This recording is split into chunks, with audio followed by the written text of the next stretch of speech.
So if you're using our RIS100 presets and you take a look at our turntable videos, we have this on our webpage, you'll notice there's some pretty cool, funky looking colored ones with these color changing paint 3, and we also have color changing paint 1 and 2. So if we just run that really quickly, 1, 2, and 3, those are pretty funky. Let's take a look at setting those up because there's just a couple of extra steps. So normally, I'm going to just kick off a render here. There's our nice model with the sphere and a teapot, and it's a little bit bigger render, so it's going to go off screen a bit. But if we've got our LollipopShaders presets and installed into PXR Disney BRDF, that's the material that's assigned to all these, we can see it changes right away and it'll match kind of our renders here. Of course, there's a different light rig. But taking a look at color changing paint 1, 2, and 3, let's look at that one. So I'm going to switch over to color changing paint 1. And we'll notice it's all kind of sort of tin-foily. So there's that little extra step. So what you're going to have to do is drop in a PXR SE expression. And that's a SE expression node. It's a very powerful scripting tool. And in here, you're going to load the exact same preset that we had for PXR Disney 2. So we made that part easy. And I loaded color changing paint 1.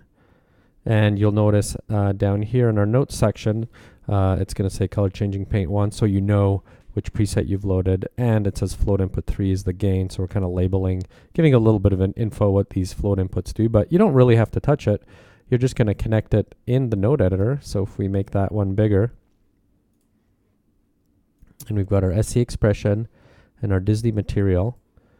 So I'm just going to connect it here. I'm going to click on this, go to Result RGB, and I'm going to plug it into PXR Disney 2 base color.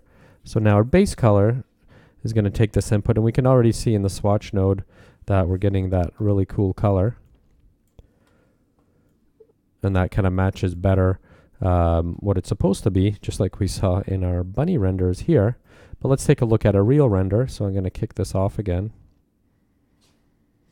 And now that has that expected look. And if I want to play around a little bit with the SE expression, I'm going to jump back into it. And as I mentioned, input 3 is gain. So our gain is 5 here. So I could bring that up or down.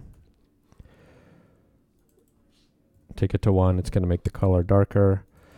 I like it at 5. So you've got that gain there if you don't want to change your lighting, just because these effects are really subtle.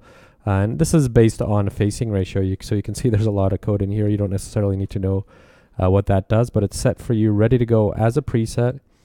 And you just change it by dropping in this SE expression node, hook up Result RGB to base color. And of course, you can do that with the other colors. So if I'm going to go color changing paint 2, I'm going to replace that.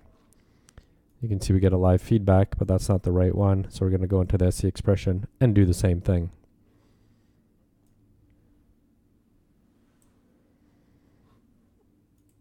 So we have a slightly different color there for color changing paint 2, just as we can see in our video here.